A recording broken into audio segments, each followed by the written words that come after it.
हमें कोई बाल दिवस मनाना है, बाल बच्चों के बीच में, बालकों के बीच में, चिल्ड्रंस के बीच में हमें अपने इतिहास के पुरुषार्थ को, उस बहादुरी को, उस साहस को, उस करेज को, उस वैलर को अगर बताना है, तो क्या हमारे पास ऐसे साहसी लोग नहीं थे? ऐसे लोग नहीं थे जिनका नाम लेने से दुश्मन की रूह कांप जाए? अगर हम बहादुरी की बात करते हैं, बच्चों को बहादुर बनाना चाहते हैं, तो हम किसी कायर के, किसी ऐसे आदमी के जन्मदिन जो खुद पूरे जीवन जिसने कायरता से गुजारा हो, जो अपने गोरे साहब की परिभाषा को लिखता हो, उनके रहमो करम पे भारत का प्रधानमंत्री बना हो, तो 14 नवंबर को भारत के अंदर क्यों चिल्ड्रंस डे मनाया जाएगा? अगर चिल्ड्रंस डे मनाना है तो गुरु गोविंद सिंह के पुत्रों ने जिस वक्त उनसे यह कहा गया, सरहिंद के नवाब ने कहा कि इस्लाम कबूल कर लो, 6 साल का फतेह सिंह और जोरावर सिंह दोनों ने बड़ी आंखों में आंखें डाल के कहा कि हम वाहे गुरु के अलावा किसी को नहीं मानते। उन्हें हुक्म हुआ कि अगर तुमने अपना मजहब बदल के अगर हम इस्लाम कबूल नहीं किया तो तुम्हारी गर्दन काट दी जाएगी। उन्होंने कहा एक नहीं 1000 बार गर्दन कट जाए, हम वाहे गुरु के पुत्र हैं, डर हमारा कोई सामना नहीं कर सकता, आपको जो करना हो करिए, हम कोई मजहब नहीं बदलेंगे। और इस हुक्म के बाद उन दोनों को जिंदा दीवार में चिनवा दिया गया। दोनों बच्चों ने, उनके मुंह से एक आवाज नहीं निकली, कोई रोने की आवाज नहीं आई, और उसके बाद दोनों की मृत्यु घोषित हो गए। और 26 दिसंबर को उन दोनों की मौत हुई, शहीद हुए, बलिदान दिया उन्होंने। क्या 26 दिसंबर को भारत में चिल्ड्रंस डे नहीं मनाना चाहिए? बाल दिवस नहीं मनाना चाहिए? लेकिन कौन मनाता, सवाल यह है। क्योंकि अगर इस देश के बच्चों को यह बताया जाता कि तलवार की जोर पर एक मजहब आया था, उस मजहब के राजा बादशाह आए थे, उन्होंने गुरुद्वारे तोड़े, मंदिर तोड़े, लूटा, लेकिन कन्वर्जन भी किया, तलवार के जोर पे किया, तो हमारे आज के बच्चे भ्रमित नहीं होते।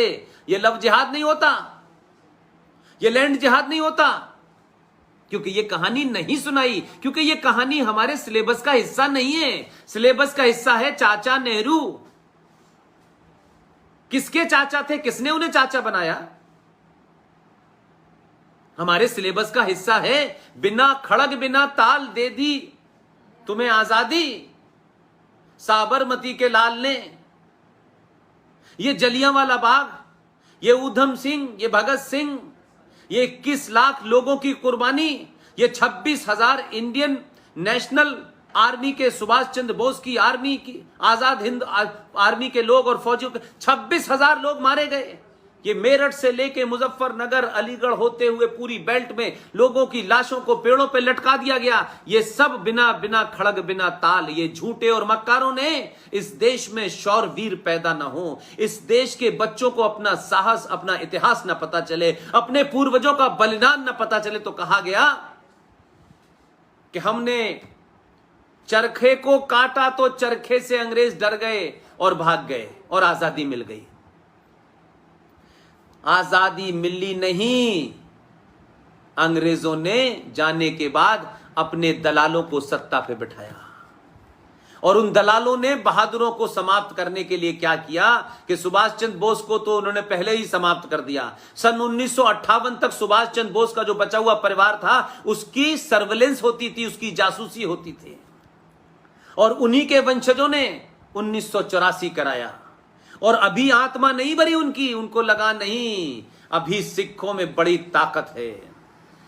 उनके वेलोर को कमजोर करने के लिए जो उनको रूट थी, वो रूट काटी गई, जिसके खिलाफ आज मैं पूरे देश में पूरा एक मोमेंटम खड़ा करने वाला हूं, एक मूवमेंट खड़ा करने वाला हूं, उसको पूरी ताकत देने वाला हूं। और सत्यों पे, तथ्यों पे, संविधान और वो जो गजेटेरिया पास हुआ है, उसके सारे तथ्यों के बाद मैं बात करता हूं। मेरी बात में रिटोरिक्स नहीं होता।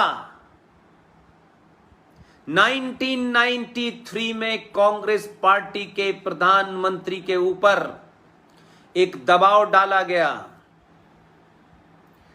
1984 में जिन्हें हमने एक तरफा जिन्हें मारा था,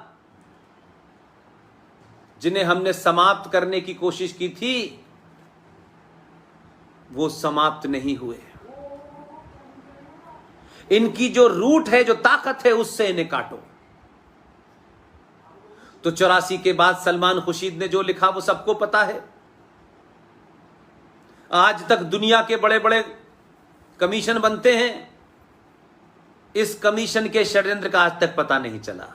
ये वैसे ही षड्यंत्र का पता नहीं चल रहा जैसे माधवराव सिंधिया 5 देश के पत्रकारों के साथ अपने नए जहाज में बैठ के उड़ा और वो जहाज को क्या हुआ और वो मर गए। नहीं पता चला कि जयपुर से दिल्ली के बीच में वो जो सड़क पे भारत का पूर्व गृह मंत्री था, जो प्रधानमंत्री का बड़ा स्ट्रॉन्ग कंटेंडर था, आज तक उसकी मौत हुई, ना उसका पोस्टमार्टम हुआ और ना ही किसी को पता चला। इसी तरीके से बहुत से लोगों का पोस्टमार्टम नहीं हुआ।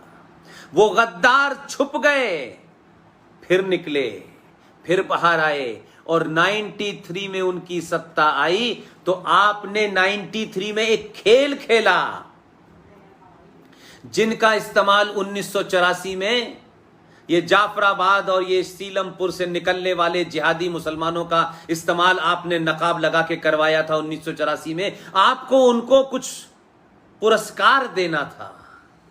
तो कितने शातिर लोग हैं। 1992 के अंदर आपने, आपके प्रधानमंत्री ने, पता था आपको क्या हुआ, और 93 में सरकार का एक नोटिफिकेशन जारी हुआ और वो नोटिफिकेशन ये निकला कि इस देश में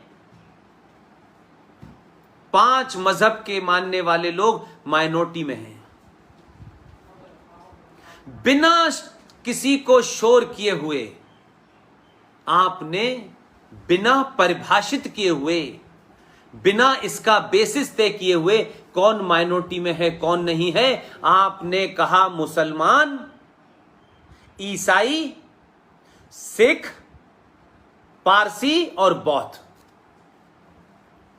आपने बहुत शातिर तरीके से इस देश में 25 से 30 करोड़ मुसलमानों को, जो 1984 में उन्होंने आपका काम किया था, उनको आपने पुरस्कार के तौर पे कहा ये माइनॉरिटी है, इनको हमें विशेष रियायतें देनी हैं, इनको करोड़ों का बजट देना है, लाखों वजीफे देने हैं, इनको मजबूत करना है। और साथ साथ दूसरी तरफ क्या किया कि जो सिख, जो सनातन का हिस्सा था, धीरे से उसे एक मजहब घोषित करके आपने माइनॉरिटी में कहा ये अलग लोग हैं, सिख एक अलग मजहब है।